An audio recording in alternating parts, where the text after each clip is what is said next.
Vamos ouvir Padilha e Tebet, os dois nesse momento posicionados para essa coletiva. Ele, ministro das Relações Institucionais, ela, Planejamento e Orçamento. A coletiva que começa em alguns instantes. A gente já tem o áudio dessa coletiva? Vamos ouvir. Nós tínhamos já discutido bastante, o presidente só fez a assinatura protocolar. Bom, vamos lá. Boa tarde a todos. Estou aqui em nome do governo federal, a pedido do presidente Lula, para dizer ao povo do Rio Grande do Sul e ao povo brasileiro, porque estamos todos nós brasileiros e brasileiras sensibilizados com essa catástrofe climática e ambiental que acomete ainda o Rio Grande do Sul, para dizer que um grande passo foi dado hoje aqui no governo federal. O presidente Lula, ele acabou de assinar um pedido de decreto legislativo, pedido de autorização de decretação de calamidade pública em todo o estado do Rio Grande do Sul e nos municípios afetados pelas enchentes recentes. O que significa este projeto de decreto legislativo? Significa a possibilidade real, a partir da aprovação pelo Congresso Nacional, se essa for a vontade do Congresso Nacional, estava presente o presidente da Câmara, o presidente do Senado, o vice-presidente do Supremo Tribunal Federal, portanto, se for a vontade do Congresso Nacional, que nós possamos, a partir daí, ter excepcionalidades na Lei de Responsabilidade Fiscal para socorrer no aspecto orçamentário, financeiro e com incentivos e benefícios o Estado do Rio Grande do Sul. Primeiro ponto a ser colocado, esse decreto nos dá segurança jurídica, transparência e controle dos gastos públicos.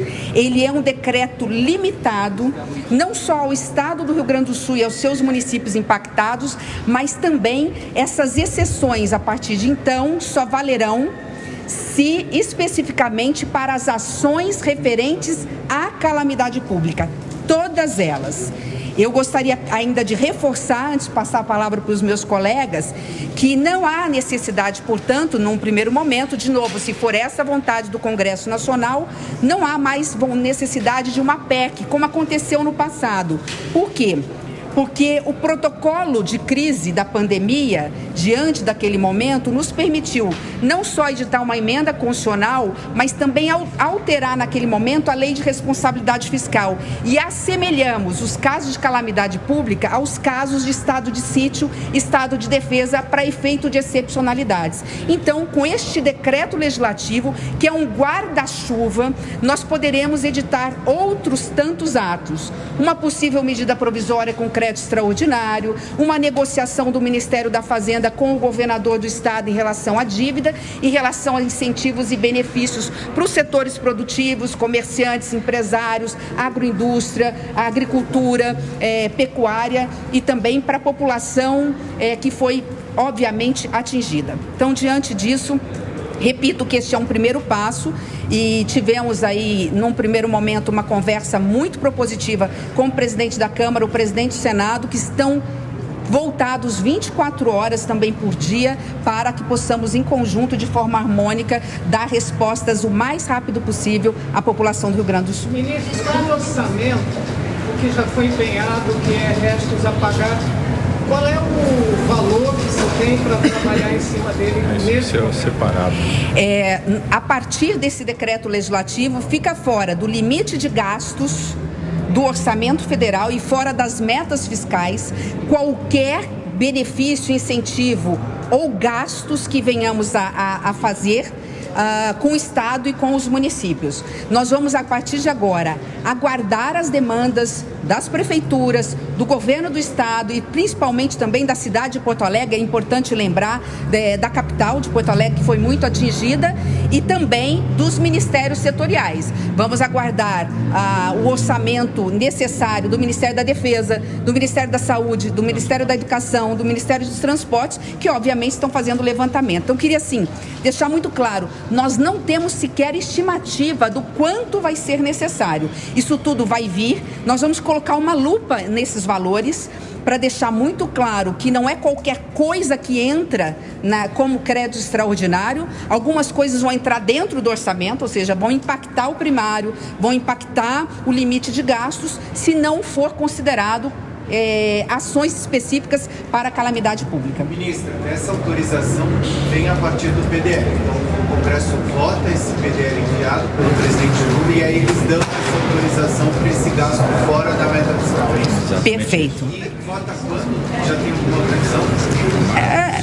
Eu acho que o Congresso Nacional tem essa noção da importância e da urgência, né? E enquanto o decreto está sendo discutido e aprovado pelo Congresso Nacional, esta é a semana de trabalharmos dobrado no que se refere a levantamento de todas as demandas. Eu vou passar a palavra para os colegas para não monopolizar aqui, mais importante, só para de novo, porque é a grande pergunta que todo mundo está me fazendo pelo celular. De quanto qual é a estimativa? Vou repetir as palavras do presidente Lula. Só quando essa água baixar é que, lamentavelmente, nós vamos ver a extensão imensa do custo, né, do estrago e da tragédia nacional que foi a situação do Estado e que está sendo a situação do Estado do Rio Grande do Sul. Ministra, só uma dúvida. A senhora falou que depois de aprovado o decreto pode sair MP com crédito extraordinário ou decisões sobre a dívida do Rio Grande do Sul. O que pode ser feito? Ela pode ser suspensa? O que pode ser feito? Já há um desenho de... A gente pode dizer o que a lei permite, mas eu não vou aqui ficar dizendo o que a lei permite. Suspensão do pagamento mensal, do serviço da dívida, que a dívida hoje, ano dá algo em torno de pagamento, algo em torno de 3,5 bi. Poderia aqui ficar elencando uma série de medidas possíveis pela legislação, mas essa é uma tarefa do Ministério da Fazenda, então, em respeito ao ministro Haddad, que vai conduzir, que conduz muito bem esse processo, né? Nós vamos deixar para que ele fale no momento oportuno, lembrando que o governador ainda não fez oficialmente esse pedido, porque também provavelmente deve estar aguardando esse decreto legislativo. Ministra, a reclamação dos prefeitos e tal, assim, né, uma demanda era sobre essa velocidade na descentralização dos recursos. Como é que, quer dizer, esse decreto ele facilita isso também? Perfeito, muito obrigada, porque assim, o decreto, ele praticamente tira quase que todas as amarras burocráticas, porque ele dispensa não só os limites de gasto e de meta fiscal, mas ele dispensa uma série de burocracia da legislação, de contratos, né, de licitação. Claro que cada município vai ter que decretar o seu estado de calamidade pública municipal, o governo do estado, se já não o fez, vai ter que decretar o estado de calamidade pública estadual para fins de licitação local. Mas da nossa parte, ele elimina a burocracia e, consequentemente, não é só que não vai faltar dinheiro para o Rio Grande do Sul. O dinheiro vai chegar no tempo certo, que não é agora, porque não tem nem o que liberar, porque nós não recebemos ainda as demandas dos prefeitos. Eles não sabem o que pedir, porque a água não baixou. Ministra, mas com esse decreto, tá mantido, não tem... A meta fiscal está mantida até o fim do ano?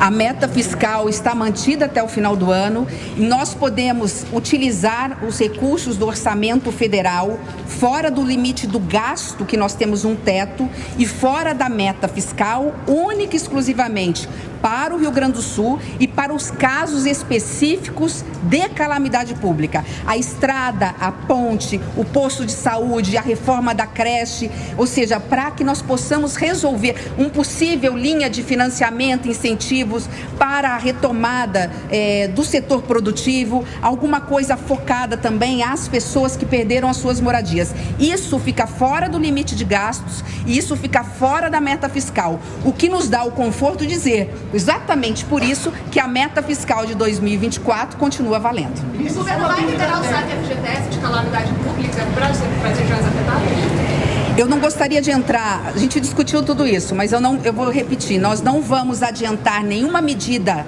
pontual ou setorial, isso tudo vai estar sendo, nós estamos agora, eu vou subir para voltar para o grupo de trabalho, está sendo levantado, todos os ministérios setoriais estão dizendo qual é a forma que cada ministério pode ajudar dentro das suas ações, está no radar, como vocês viram, é público, então eu vou dizer alguma coisa em relação ao FGTS, eu só não posso adiantar o que é, eu peço desculpas. Ministro, o pagamento das emendas vai ser imediato? A tentativa de uma medida provisória que seria assinada pelo presidente Lula com recursos de maneira emergencial.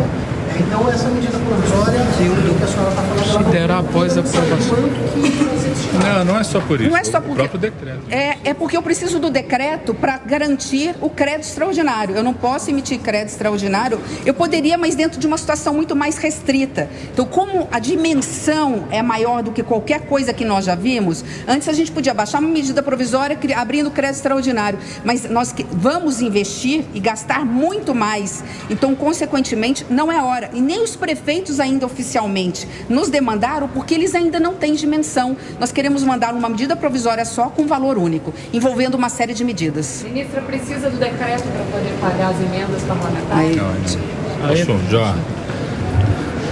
Primeiro, eu queria reforçar isso que foi dito pela ministra Simone Tebet e saudar esse momento de união dos três poderes. Primeiro, em conhecer a realidade. Ontem, convite feito pelo presidente Lula ao presidente em exercício da Suprema Corte, ministro Fachin, vice-presidente, presidente Pacheco, presidente Lira, de conhecer a realidade local e a sensibilidade tanto do presidente do Senado quanto da Câmara, quanto do próprio Supremo, para tomarmos as medidas o mais rápido possível. E na conversa hoje com o presidente, essa sensibilidade foi reforçada. O próprio presidente Arthur Lira já tinha convocado os líderes da Câmara, deve ter uma reunião ainda logo depois, agora final da tarde, na Câmara. O presidente do Senado vem conversando também com os líderes do Senado, tem uma expectativa de uma reunião também amanhã para pensar a semana toda, inclusive essas medidas. Então, vocês perguntaram, eu sinto dos dois presidentes, da conversa que a gente tem feito também com os líderes da Câmara e do Senado, é uma sensibilidade da urgência por parte do Congresso Nacional.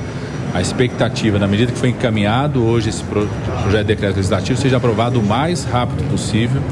Tem que ser aprovado na Câmara e no Senado, nas duas casas, como também uma mensagem que nós encaminhamos junto com a bancada gaúcha, já na sexta-feira, de uma emenda à Lei de Diretrizes Orçamentárias que permite ao governo federal antecipar empenho e pagamento das chamadas transferências especiais para os municípios com decreto de emergência reconhecido pelo governo federal.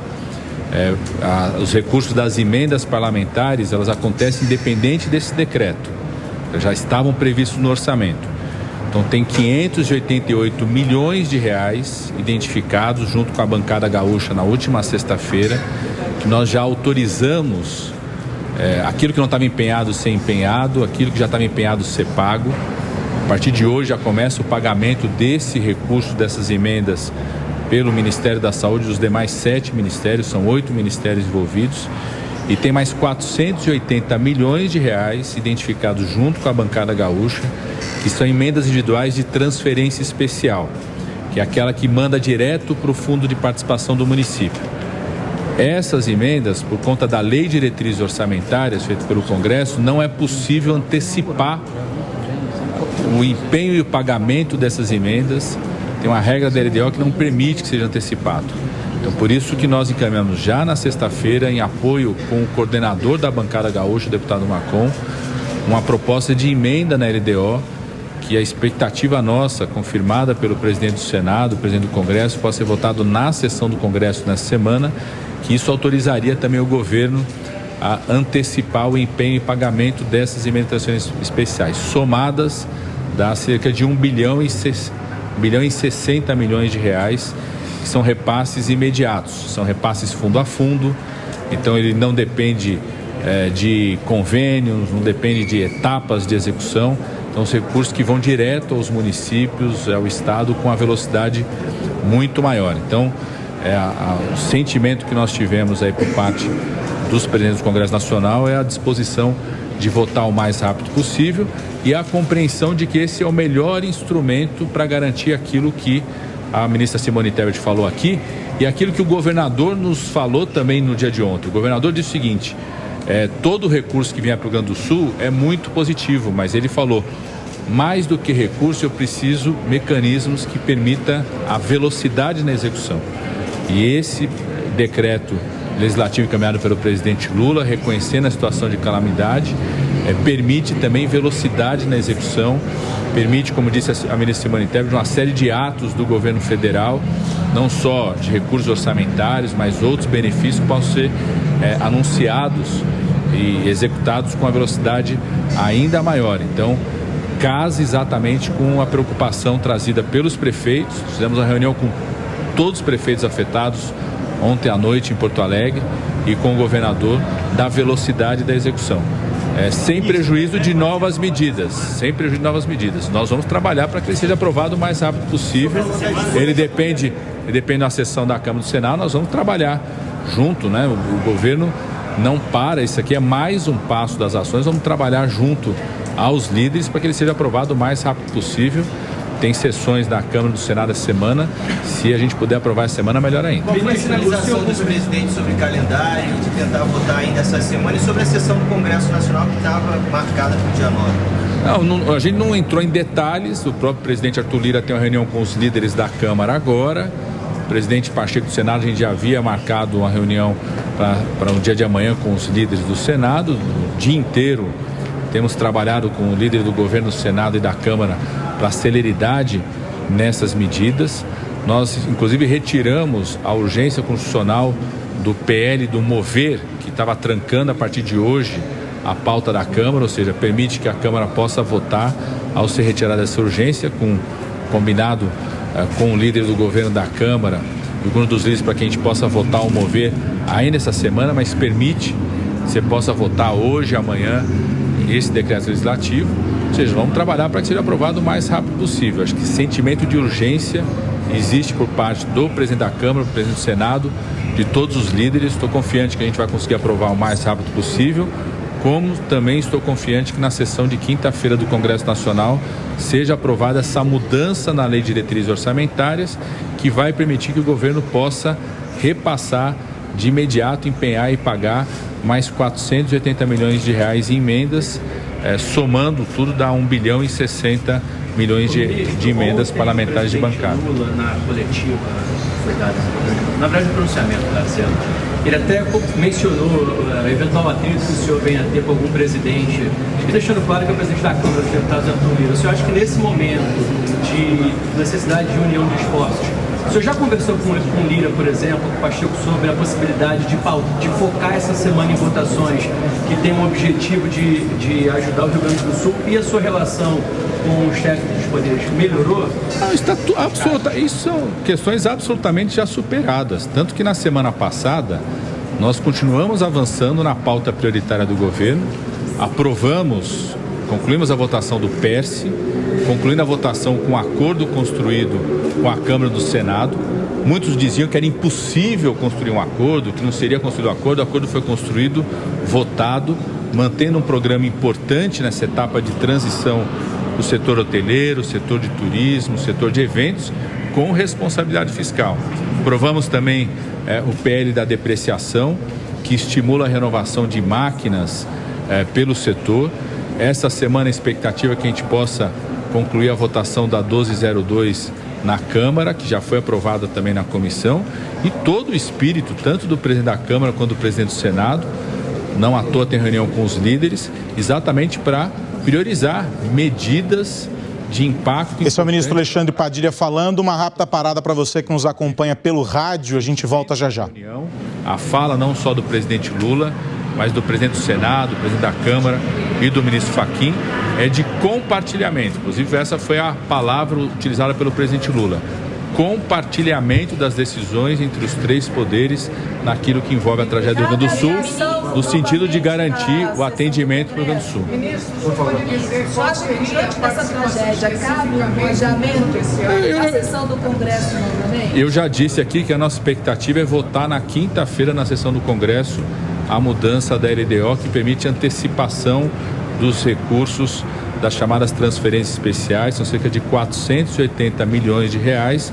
O governo, junto com a bancada gaúcha, já encaminhou a pedido dessa modificação da LDO. Então, para nós é importante a realização da sessão do Congresso e também para a votação disso. A conta do 1,6 bi também? Não, vamos confirmar. 1 bilhão e 60 milhões de reais. Isso. A conta não é 1,6 bi. A conta é 1 bilhão e 60 milhões de reais. Esses são os recursos identificados de emendas individuais e emendas de bancada do Rio Grande do Sul. Esse é o dado que nós temos na consulta com as bancadas, tá certo? Nós vamos trabalhar ainda a partir de amanhã. Por exemplo, você tem emendas de comissão, em que medida que as emendas de comissão possam aportar mais recursos para o estado do Rio Grande do Sul e outras medidas que o Congresso Nacional possa fazer, mobilização de parlamentares de outros estados. Mas nesse momento nós já estamos trabalhando para acelerar a execução de 1 bilhão e 60 milhões de reais, são emendas dos parlamentares do Rio Grande do Sul. 588 milhões já foram liberados e autorizados já desde a última sexta-feira, já tem pagamento delas a partir de hoje por alguns dos ministérios, e 480 milhões dependem dessa mudança na LDO, que a expectativa do Congresso Nacional possa votar e aprovar na próxima quinta-feira. Obrigado, gente. Obrigado. Tanto acompanhamos o ministro Alexandre Padilha, ministra Simone Tebet, os dois detalhando para os jornalistas ali nessa rápida coletiva os desdobramentos desse decreto que foi assinado pelo presidente Lula com a liberação dos recursos. Há algumas sinalizações interessantes nessa fala de ambos.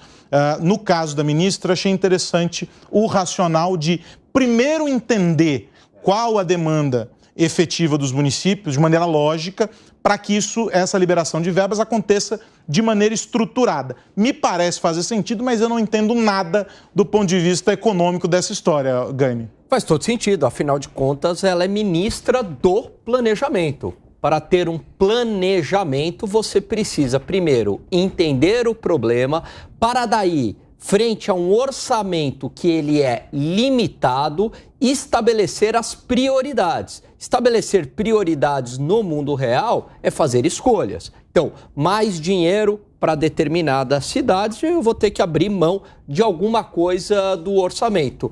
E tem bastante coisa do orçamento que dá, sim, para abrir mão, privilégios, fundo partidário, emendas. Agora, toda a prioridade é a chegada de verbas para o Rio Grande do Sul, mas ela está correta. Primeiro, a gente precisa de um diagnóstico preciso, lógico que rápido também, caso contrário, pode ter muito desperdício de recurso público. Perna.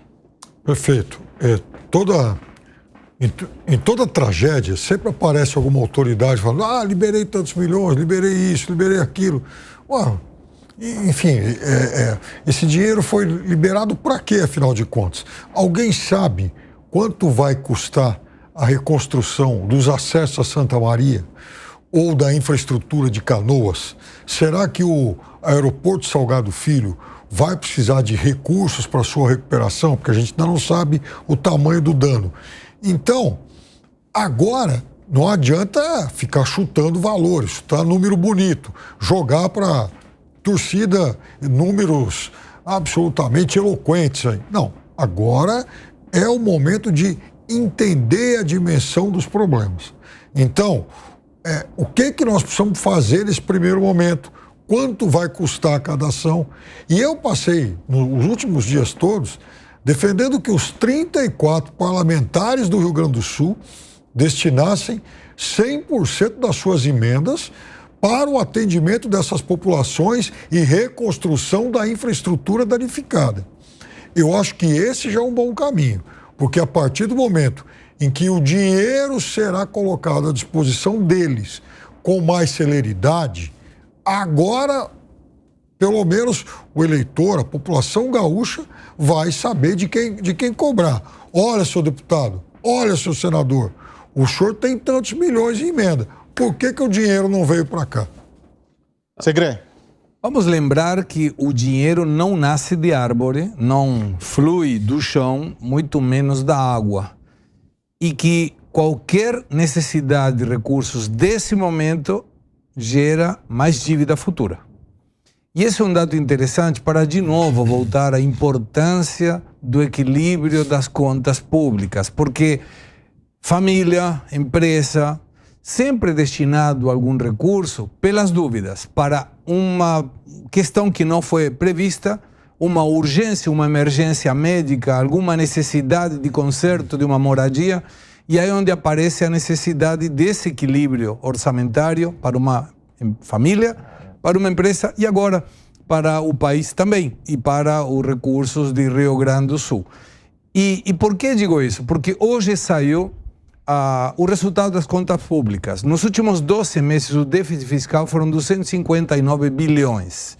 Se tivesse um equilíbrio, é muito mais fácil você pegar recursos de que você tem para aplicar a questões de emergência, como nesse caso. E não é questões de demagogia, não, é conta, é economia. É 1 mais 1 é igual a 2. Não tem um resultado diferente. Então, quando hoje, por exemplo, foram divulgadas que a relação entre dívida e PIB está em 75,1%, nós entendemos que qualquer necessidade de recursos de agora vai aumentar essa situação, o que vai conspirar contra a diminuição da taxa de juros, o que vai requerir uma necessidade de financiamento para a infraestrutura, para ajudar essa gente. Então, de novo, o apelo, o governo, as estatais que deram prejuízo, de novo, segundo ano consecutivo, mês de março, prejuízo. Tem que ter um alocamento na gestão com critério econômico e não com demagogia. Vamos gastar que depois a gente vê como cobre esse buraco. Não, é para isso que serve ter superávit nas contas públicas, para quando você precisar não ter necessidade de inventar dinheiro, aumentar a relação PIB respeito da dívida, ou ao contrário, dívida a respeito do PIB, ou partir para a emissão monetária que sabemos gera inflação. Então, esses são momentos em que a gente deve parar um pouquinho a situação e avaliar a necessidade de um equilíbrio nas contas públicas, seja na prefeitura, seja no governo estadual e muito mais no governo federal. Para fechar essa rodada contigo, Dávila. Bom, a importância, mais uma vez, desse comitê gestor ser criado de crise, como foi o caso, como eu disse aqui, já na questão da crise energética no Brasil em 2001. Por quê? Porque esse comitê é que deveria ter o panorama geral e dizer para onde é que deve ser canalizado o dinheiro. Por exemplo, o Pena acabou de mencionar as emendas dos parlamentares.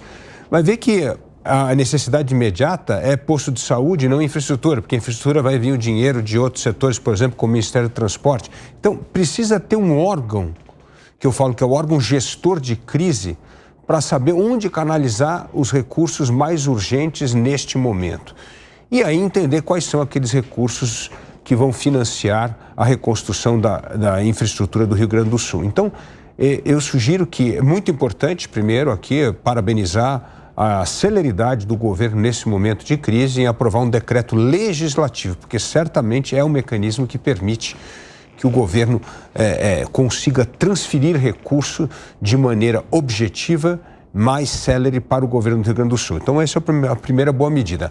Mas está faltando, como eu disse aqui, a criação de um comitê de crise, e aí sim, baseado provavelmente por esse mesmo, pode ser uma governança muito parecida com essa que o governador Eduardo Leite criou já para essa administração da crise, para poder assumir como canalizar os recursos nas urgências devidas de cada momento para esse enfrentamento da crise e depois para a reconstrução do Estado.